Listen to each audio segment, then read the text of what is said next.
Not doing enough. President Trump issuing a veiled warning against China over illegal oil transfers to North Korea, telling the New York Times, quote, oil is going into North Korea. That wasn't my deal. If they don't help us with North Korea, then I do what I've always said I want to do.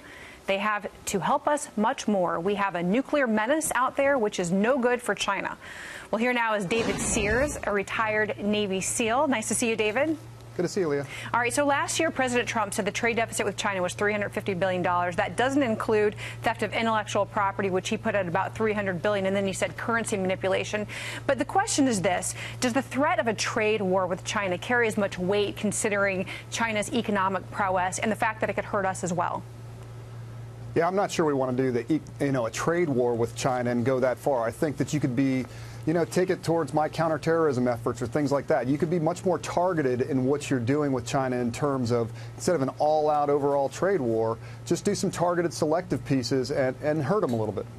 Well, I want to get your specific insight on the sensors that we have around the world, because these pictures we gave us a little glimpse of what the intel and the different communities can do. But as a SEAL, you have unique insight into the types of sensors that we can put around the world. I know you can't go into details, but can you give us a picture of how well we can monitor Chinese offshore and North Korean offshore activities?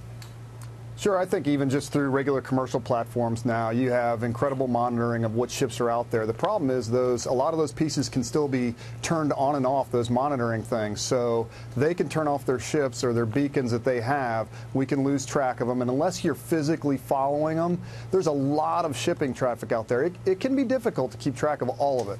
Well, we know that there's a lot more that the U.S. can do than just using those commercial ships to do monitoring, as we got this glimpse from these satellite pictures. I want to bring those up because those are really a public calling out of China. And I want to take a listen to what Secretary Mattis had to say. Take a listen. I think you will see increased pressure. What form that pressure takes in terms of physical operations is something that will be determined by the cognizant governments.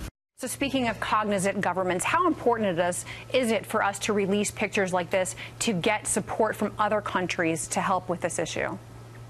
It's very important. So this is building the narrative, and this is how we got the last sanctions through. Even China and Russia voted for them, right?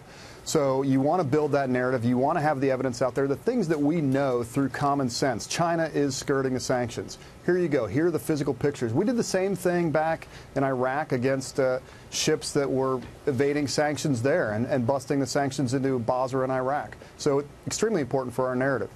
Well, South Korea is doing something. South Korea says that they seized a Hong Kong-flagged ship that's believed to have transferred 600 tons of refined petroleum products in October. So I guess I want to ask you, what can be gleaned from this?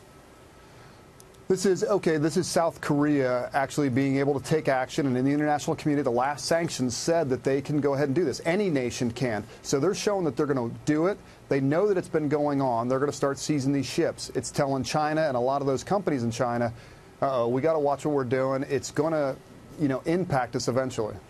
You and I are both former naval officers, so I have to ask you the big question: what can we do out at sea to better enforce sanctions and to better police the seas? Very difficult to do. I mean, there is so much.